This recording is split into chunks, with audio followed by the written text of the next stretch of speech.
Hello everyone, Bill here again. In my next installment of the Bible 101, I'm going to talk about something that most Christians are not aware of and still fewer still don't wish to speak about. Talking about a time basically at the tail end of what we would know as the Dark Ages or the Middle Ages.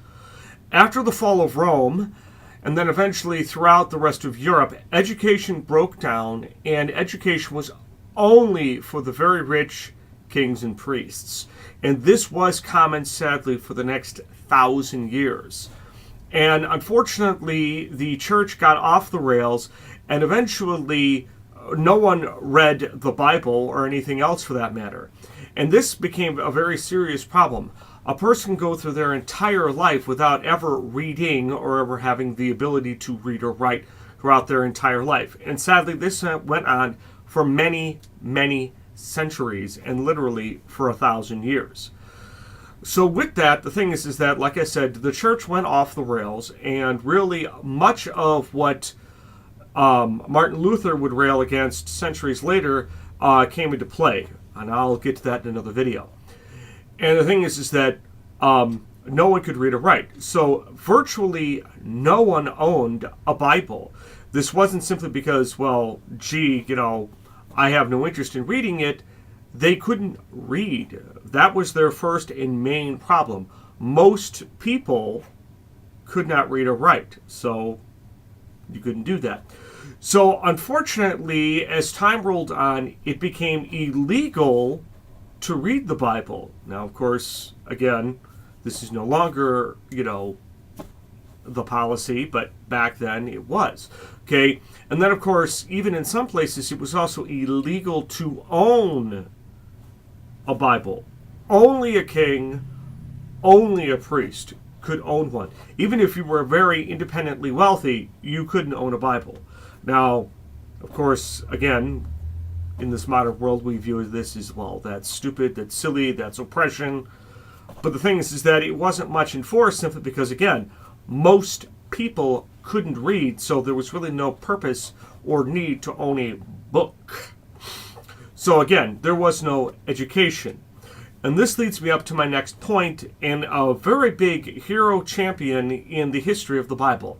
The man was named John Wycliffe.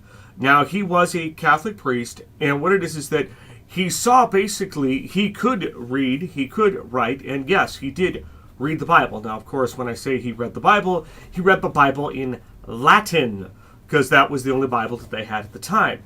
The thing is that he was actually a Catholic priest in what we now know today as the United Kingdom. He was a priest in England.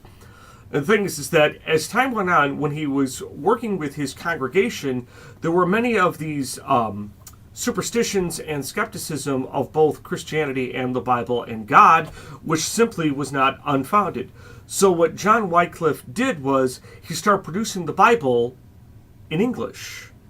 Now, of course, this was against the Catholic Church. The Catholic Church didn't want that because, again, it was illegal to own a Bible, it was illegal to read the Bible, and of course it was most definitely illegal to put the Bible out of the original language, the language of the church, which of course was Latin.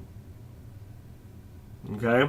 So the thing is that John Wycliffe really was censored, and he was actually shunned for the rest of his life.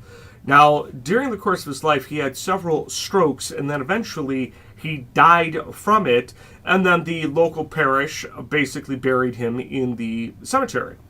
Well, the Catholic Church, literally a century later, still fearing this man, they actually exhumed his now bones, because of course his body was long since rotted away, and they actually burned his bones and dumped his bones in the river, or dumped his ashes into the river.